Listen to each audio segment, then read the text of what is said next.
Hello, BookTube. I went to the Brattle Bookshop first thing this morning, a used bookstore in downtown Boston that I frequently visit.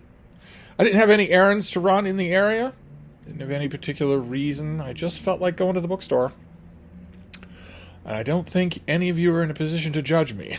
I just felt like going to the bookstore.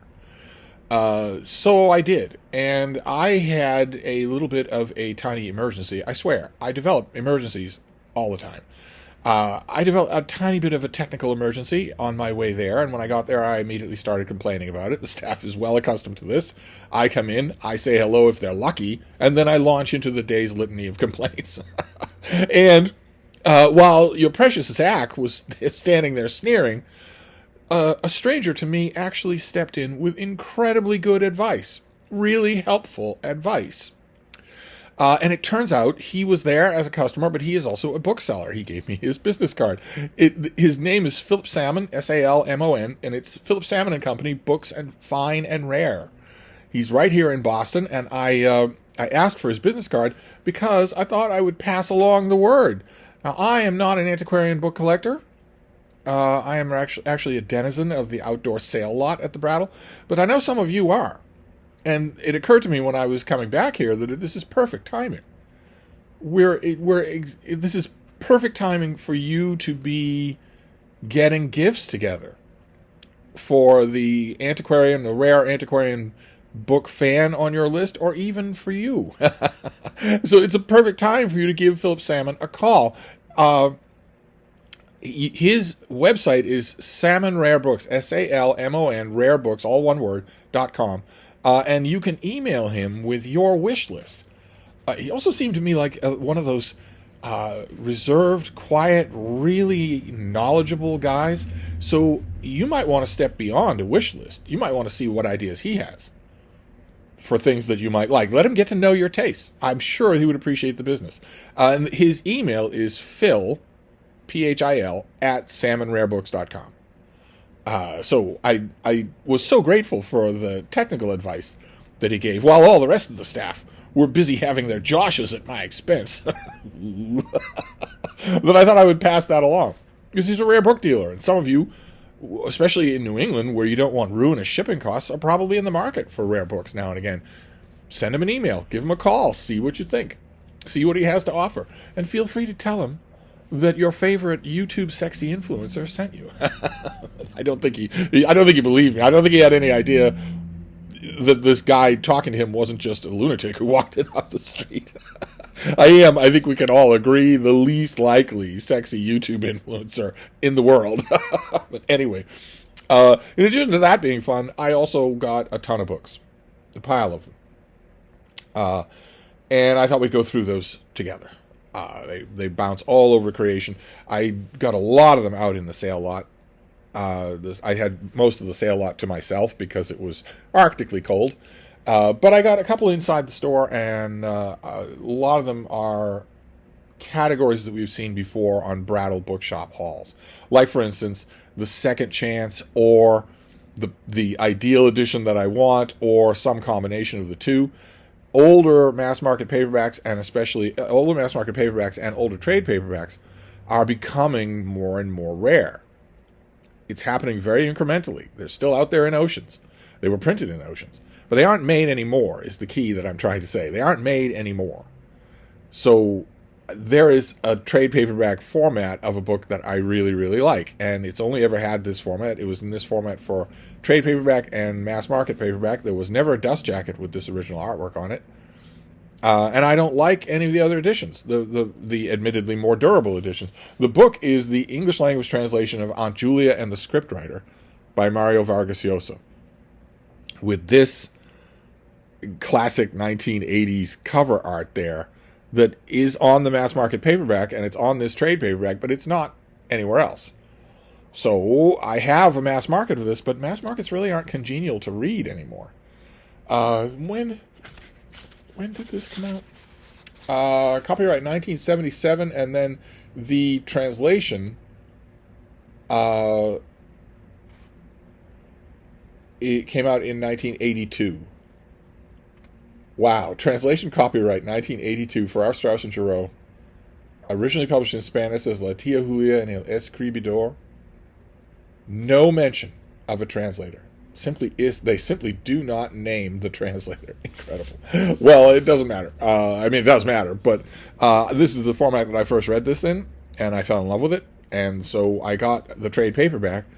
Because off the top of my head, I could not remember if I had a copy at the moment, and I see maybe one of these every 2 years, and in 2 or 3 years, I'll see one of them every 10 years. That's what I was trying to say. So, okay, then these next two, I was haunted by the ghost of Michael K. Vaughan, because I take all of you with me when I go to the Brattle, especially when I'm out in the sale lot, which is not organized in any way, except by price. $1, $3, and $5. Other than that, the sale lot is not organized. So you don't know what you're going to encounter, and I am a thoroughgoing watcher of BookTube. I have been for a long time. And that means that I have direct informational awareness of the reading tastes and habits of a whole bunch of dedicated readers. That is wonderful. And that sticks in the mind. So when I'm out in the sale lot, I'm remembering all of you. And I got a double blast of Michael K. Vaughan. I found the Penguin Classic of The Thing on the Doorstep and Other Weird Stories by H.P. Lovecraft. I've had this trade paperback from time to time, but I'm not a fan of H.P. Lovecraft. I'm just not, and that is of course a sin at Vaughan Manor. So when the trade paperback was just served up to me, I took it, and we'll see if maybe it will change my mind. And then the other Michael K. Vaughan pick was this lovely, this lightweight old. What is this? The 1920s? No, it can't be the 1920s. Yeah, 1923.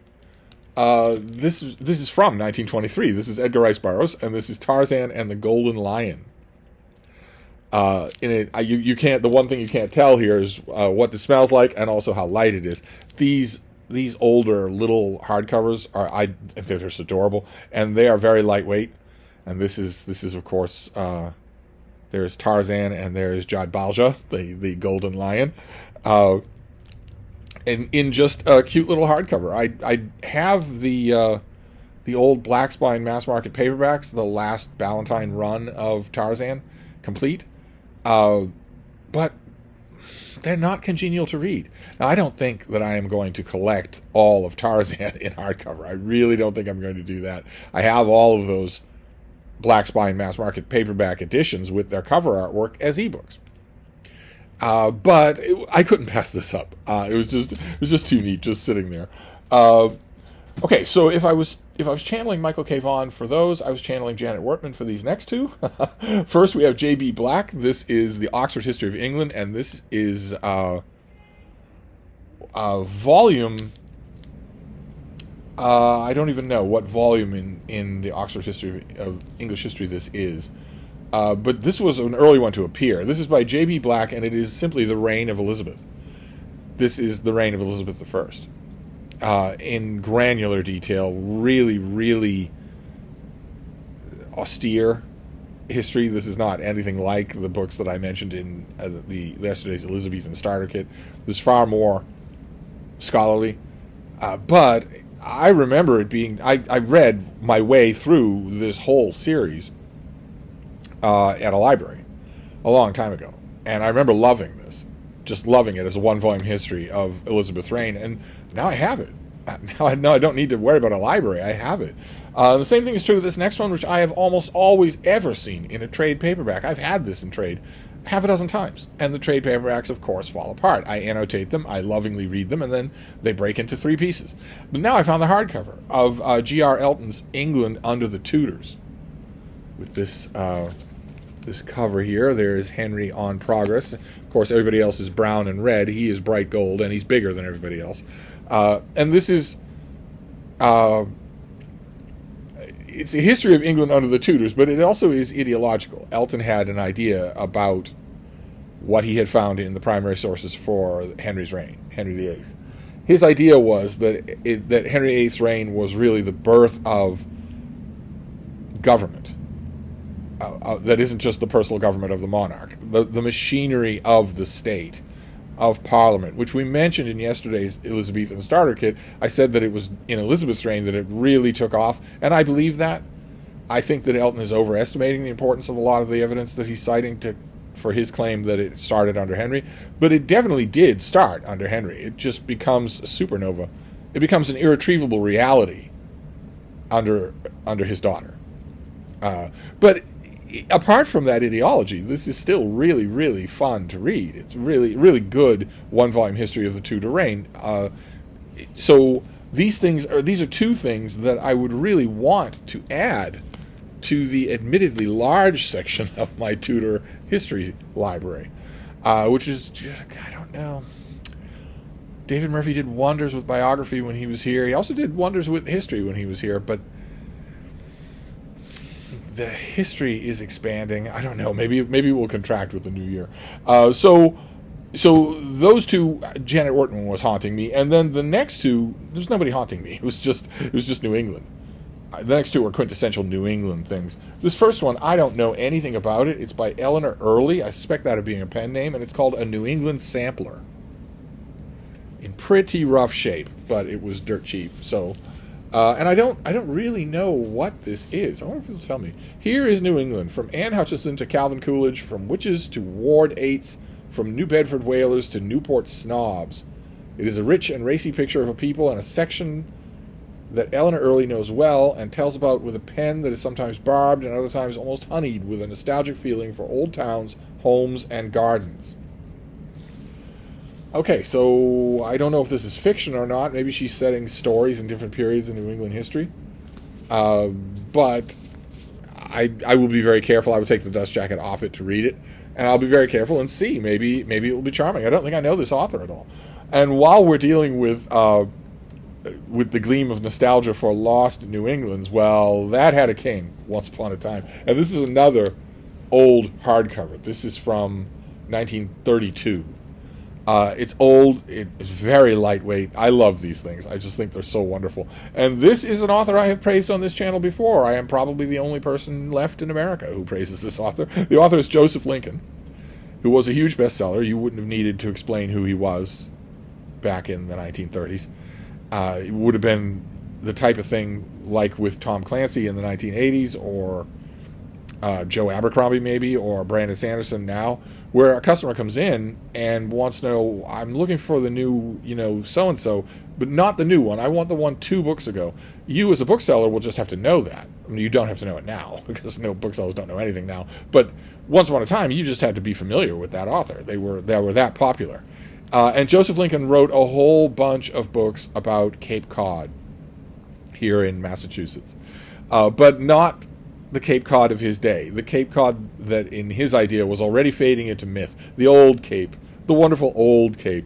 And as I've mentioned, every single generation, practically every single calendar year of people who goes to Cape Cod or gets to know it, starts to wax nostalgic about the old Cape. It's always a different Cape. People were waxing nostalgic about Cape Cod for 400 years. and I never miss a chance to find a Joseph Lincoln novel. I almost never see them. And I haven't checked, I dread to think that some a-hole has made them collectible, and that's why I don't see them. But I saw one today, Head Tide. This great wraparound cover there. Look at that. That is just incredible. Can you make that out with the glare? And this will just be more of good old Cape Cod. I don't think I've ever read Head Tide.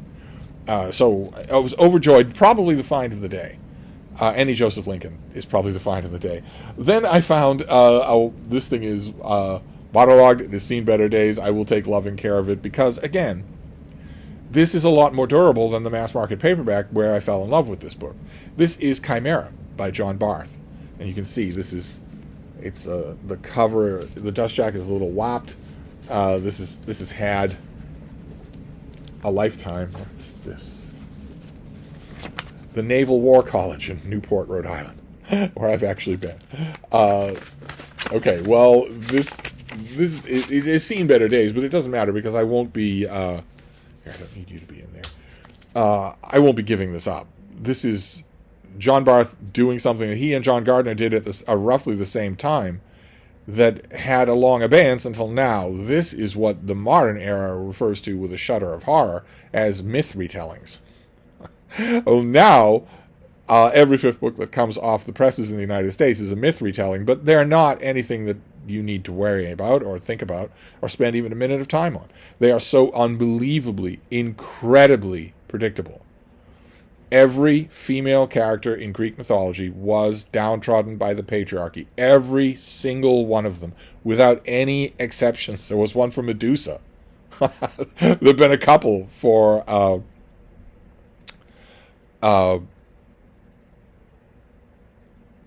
Medea, for Clytemnestra. So these are horrible. No matter what it is, no matter who it is, every female character in Greek mythology was downtrodden by the patriarchy. So all of them have been the subject of at least half a dozen myth retellings. They're all awful. But this was long before then. John Gardner did Jason and Medea, a long novel in verse, and this is a collection of long short stories set in mythological terms. There one for Scheherazade for the 1001 Nights, but then one for Perseus, and then the best thing in the book, the Bellerophon, the story of Bellerophon, the hero from Greek mythology who's barely known. He deserves his own epic, and he's barely known. He was the one who tamed Pegasus, the winged stallion, and it's wonderful. This is just wonderful. It's I was chatting with Zach today about how this is firmly in the still sane and very talented side of John Barth's work ledger, where he kept writing. He outwrote his talent, and it's unfortunate. But I probably would have grabbed if I'd seen a mass market paperback, and I'd probably have regretted it. Now I found the hardcover, so I will clean it up, I will strengthen it, and it will do for rereading. I want a bunch of John Barth in that way. I don't know if that's possible. I would love to find a hardcover with a dust jacket of the Sotweed Factor. That would be incredible. I see Giles Goatboy sometimes, but never the Sotweed Factor, his masterpiece, and one of the great novels of the 20th century, second half of the 20th century. Okay, then this next one is new. This next one is newer, anyway. When did you come out? 2020. Oh, God, that's going on 10 years ago, isn't it? This is by Joanne McNeill, and it is Lurking, How a Person Became a User. This is about the internet. And even though it's old, relatively old, some of the issues that it tackles are very, very relevant. I'm sure we saw this on this channel. I'm sure we saw the advanced copy and then the finished copy. And I really liked it. I really enjoyed it. I ordinarily, if you're writing about the way that the internet has changed people, and the way the internet itself has changed, I would ordinarily be short-tempered with including so much autobiography, but it's all done so well that I ended up not caring at all. I ended up, in fact, really enjoying that part of it, and I got rid of it. The minute you never see relatively new books like this out in the sale lot. I almost never do. The minute I saw it, I remembered, oh my God, you don't have that. That is a book from the recent years, from the past 10 years, that you would really like to continue with. You'd like to reread it. So I grabbed it. I'm trying to remember. I could swear that I reviewed this thing. I have no idea who I reviewed it for. I guess the joke that a lot of you are telling in my inbox is probably true, that I should probably just ask David Murphy, who's clearly coming to know my own writing history better than I do. I could swear I wrote for this. And if I reviewed it back in 2020, then probably I reviewed it for the Monitor, for the Christian Science Monitor. But I don't know. I don't know. Maybe I didn't review it. Maybe I just liked it. Or maybe we just talked about it on this channel. But I'm very happy to have a copy of it again. Then we have 2 collected diaries by a figure that I find fascinating. We've seen a couple of his books, Roman Evenings and whatnot. We've seen a couple of his books, but these are diaries that I think I've only read his diaries in excerpts in like collected diaries type thing, like an anthology of other people's diaries. I seem to think that his diaries would make excellent reading. Some people just have that voice in them. The author is James Lees-Milne, and this is his diaries from 1946 and 1947, Caves of Ice. And I also found his diaries from 1953 to 1972, so 20 years in this one, called A Mingled Measure. And I don't remember off the top of my head, but I think that Lees-Milne wrote a dozen volumes of diaries and memoirs of that sort of thing. I think there are a lot of these. These are not the same size, so that some of you are really going to hate that. But I have not read these. I have read a lot by this author, but not nearly everything that he wrote. I find him fascinating. I wonder if the diaries will be a little bit extra pointed, because all the impressions that I get of him, despite all the friends that he had tons of friends in the literary world, including Cyril Connolly, one of the princes of my own profession. But every indication that I get from his mentions elsewhere is that he was, to put it mildly, a piece of work, and that I probably wouldn't have wanted to know him. I have no idea if he's the type who will brush that up in his diaries, but now I have a chunk of his diaries to go with. And also these are also a perfect indication of another unspoken rule of the sale lot, because I saw these two and thought my first impulse was probably the same as it's always been, which is, well, you don't want two if you know that he wrote 10. You want all of them. And that's lethal. You must not listen to that when that voice speaks up in the Brattle sale lot, because A, you'll be depriving yourself of reading experiences. These two things are going to be enjoyable on their own. And B, what are the odds? What are the odds that these two volumes came from two different people, first of all? Astronomical. There's no chance. They obviously came from the same person. And if they obviously came from the same person, what are the odds that that person had 2 volumes of the diaries of Lees-Milne instead of all of them? Again, vanishingly small. So better to get these 2 now, even though there are only 2 of many, than to leave them, and in a month the rest show up in a great big crowd and these 2 aren't there, and they're long gone. Anyway, maybe there's no rationale behind that kind of thinking at all. Really, I didn't get these to get a jump on a future me. I got them because I think I'm going to enjoy the reading experience of them independently, just on their own. Although I am kind of curious that this one is just 1 year, and this one is 20 years. I don't know. I've never read a biography of this man, and so I'm not really sure. Did he have some sort of slowdown, a major health problem of some kind or other? Why did he slow down in his diary production, or did he maybe get more discreet? And so the diaries for those 20 years would be enormous, but he cut them down to size. No idea. Maybe these editions will tell me if they've got critical apparatus. And then the last thing for this Brattle trip is something that we have seen many times before on this channel. Oh, goodness. Oh, my goodness. I have an avalanche happening here, spurred on by Tarzan. You troublemaker. English peers, I swear. The last thing that I got here is a copy of Frederick Pottle's book, James Boswell, The Earlier Years. And there is Bozzy as a fresh-faced youth. You can deal with that glare there. There we go. Is that Joshua Lawrence?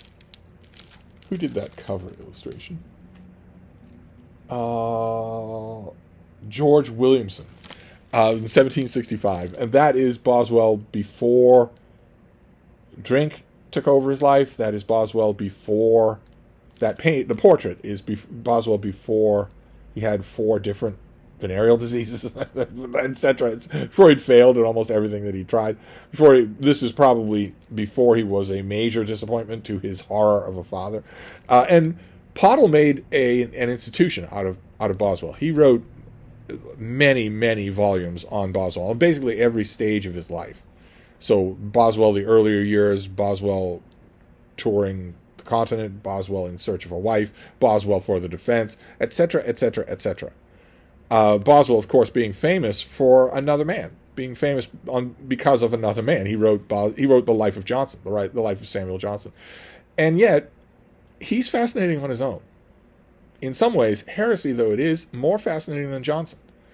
So I wholeheartedly approve of Pottle's project, but every time that I've found these volumes in the past 20 years, I always have an eager recipient for them, or more than one. So I get them and then get rid of them. I think the only one that I've kept is Boswell's London Journal, which is I have in the little book room. But I want to reread all of these, all of them. So when I saw this, I grabbed it. And this one I will hold on to. I wonder if this actually tells me. Boswell, the earlier years, Boswell in Search of a Wife, Boswell for the Defense, Boswell's Tour of Hebrides with Samuel Johnson, and then Boswell, The Ominous Years, from 1774 to 1776. And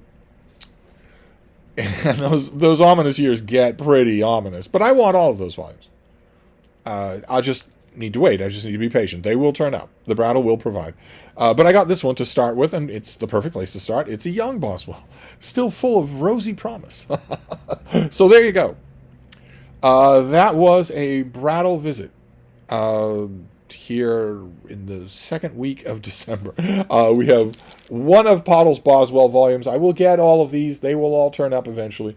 Although Boswell, The Ominous Years, I don't remember the last time I saw that out in the wild. That might be a little bit of an ask. It will still turn up. Then Tudor, The England Under the Tudors by Elton. The Reign of Elizabeth, here just called Elizabeth, not Elizabeth I. Let's see here. These Lees-Milne diaries, collected diaries. Oh, that's not going to work, is it? What else we got here? Head Tide and a New England Sampler.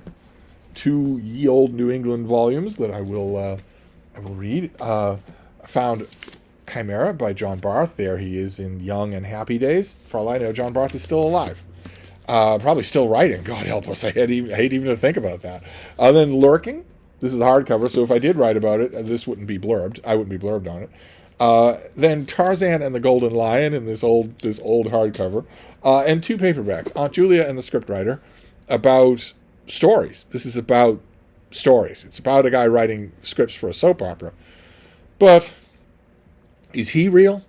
Is he a story being written by someone else? And those stories exfoliate all over creation. So just wonderful meta fiction in its own way. And also H.P. Lovecraft, another favorite of Michael K. Vaughan's that I will now have in the Penguin Classics, so I will give it another try. And there you go. It was a wonderful that plus Philip Salmon and Company. Don't forget to give him a call, send him an email, and see if you can send a little business his way. That would be wonderful. He did me a good turn. And it was a good visit.